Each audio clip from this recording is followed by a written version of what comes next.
बागेश्वर धाम सरकार पंडित धीरेन्द्र शास्त्री जब नौबतपुर के पंडाल से कथा करके पटना होटल के लिए निकलते हैं, उसके बाद 8:30 से 9 बजे के बीच पटना होटल पहुंचते हैं, पटना के पनास होटल में। और वहां पर पहुंचने के बाद जो है वह हर रोज रात को जो है वह हजारों लोगों की भीड़ लग जाती है। ऐसे ही भीड़ पिछले रात भी लगी हुई थी। बाबा जो है वह होटल पहुंचते हैं, होटल पहुंचने के बाद भीड़ इतनी ज्यादा हो जाती है कि मजबूर होकर के होटल के बाहर निकल करके सोफा लगा करके बैठ जाते हैं। और बाबा को देखने के बाद लोग रोड पर ही बैठ जाते हैं और फिर से जय जयकार के नारे लगने शुरू हो जाते हैं। कल तो ऐसा दृश्य हुआ जिसको देख करके आपको लगेगा, जो जान करके आपको ये लगेगा कि आखिर आस्था में जो है वो कितनी ज्यादा श्रद्धा है और बाबा को लेकर के बिहार के लोगों के अंदर कितनी ज्यादा श्रद्धा हो चुकी है। कल बाबा जिस सोफे पर बैठे हुए थे, उस सोफा पर से उठने के बाद जो वहां पर लोग, जो श्रद्धालु मौजूद थे, वो लोग उस सोफा पर जाकर के माथा टेकना शुरू कर दिए।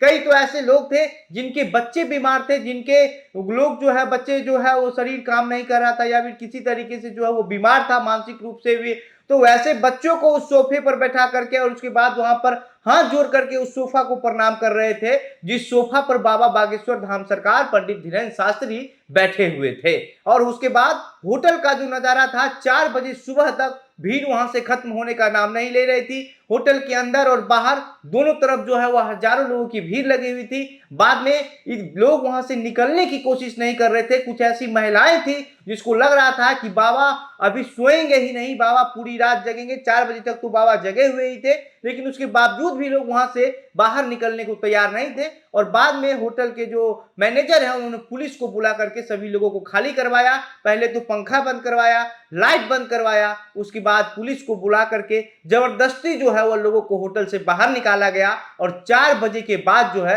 वह बाबा आराम करने अपने बिस्तर पर चले गए। आज की इस वीडियो में हम इन चीजों को लेकर के विस्तार से बताएंगे कि आखिर बाबा जब नौबतपुर के पंडाल से कथा करके जब यहाँ पहुंचते हैं पटना के पनास होटल में, होटल पहुंचने के बाद जो लोगों की दीवानगी है वो किस कदर हो जाती है कि बाबा को रात भर सोने भी नहीं दिया जा रहा है। सारी चीजें जो है वो आपको एक एक करके बताएंगे, लेकिन उससे पहले नमस्कार, मेरा नाम घनश्याम सिंह है और आप द बिहार प्रोजेक्ट देख रहे हैं। दरअसल पिछले 3 दिनों से जब से ये खबर आई कि रात के 2 बजे बाबा ने जो है वो 14 तारीख की रात में वीवीआईपी लोगों के लिए दिव्य दरबार लगा दिया। और उसके बाद ये भी खबर आई थी कि 15 तारीख को दिव्य दरबार नहीं लगाया जाएगा, लेकिन बाबा ने भीड़ को कम करने की वजह से इस तरीके का जो बात है वो मन से कह दिया था। लेकिन 15 तारीख को बाबा ने दिव्य दरबार लगाया 3 घंटे के लिए, जहां लोग पहुंचे भी थे, भीड़ काफी ज्यादा थी उस समय भी। हालांकि अगर ये नहीं कहा जाता कि दिव्य दरबार नहीं लगाया जाएगा तो भीड़ इतनी ज्यादा हो जाती कि फिर वहां संभालना मुश्किल हो जाता, क्योंकि गर्मी भी इतनी ज्यादा है कि लोग वहां पर जो है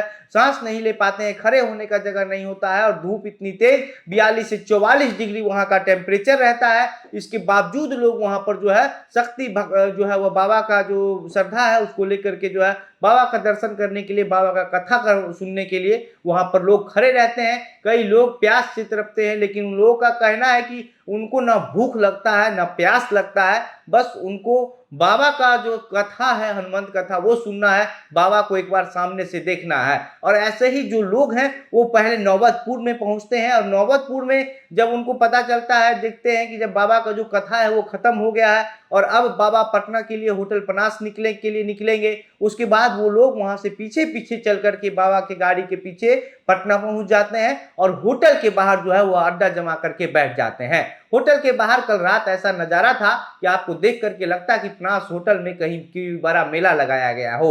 लोग पूरे सड़क पर से लेकर के डिवाइडर गेट के पास जो मोटरसाइकिल लगी हुई थी, कार लगी हुई थी, उस पर खड़े होकर के जो लोग हैं वह एक परेशान थे कि बाबा का जो दर्शन है वह एक बार हो जाए। और होटल के अंदर ही कुछ इसी तरीके का नजारा था।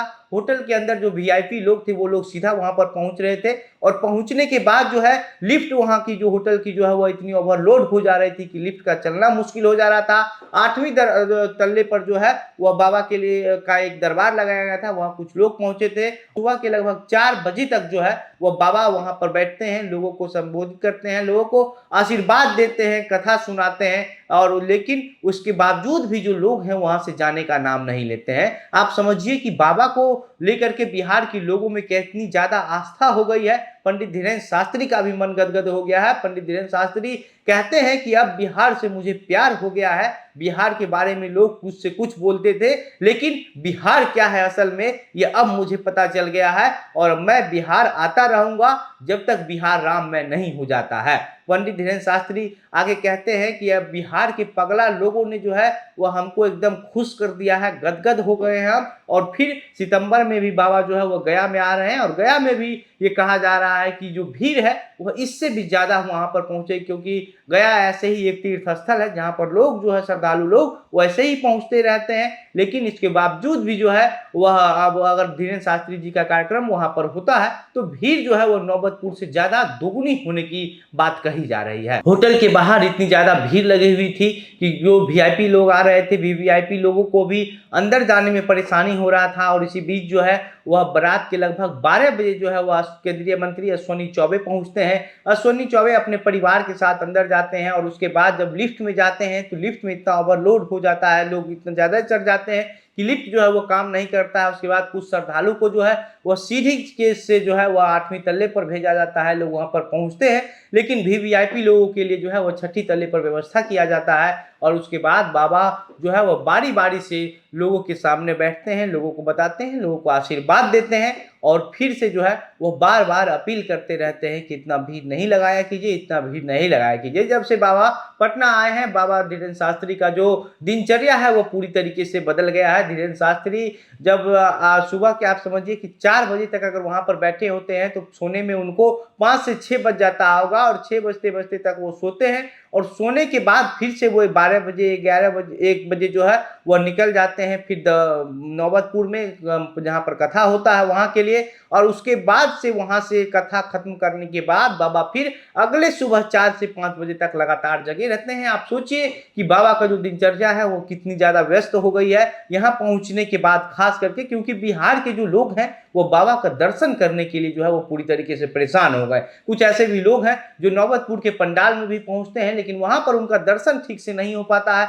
तो बाबा को नजदीक से देखने के लिए जो है वो पटना के होटल पनास पहुंच जाते हैं और वहां पर डेरा डालकर पूरी रात बैठे रह जाते हैं। बाकी इस पूरे मामले पर आप क्या सोचते हैं, आपको क्या लगता है? अपनी प्रतिक्रिया हमें कमेंट बॉक्स में लिख करके बताइए। मेरा नाम घनश्याम सिंह है, आप द बिहार प्रोजेक्ट देख रहे थे। बहुत बहुत धन्यवाद।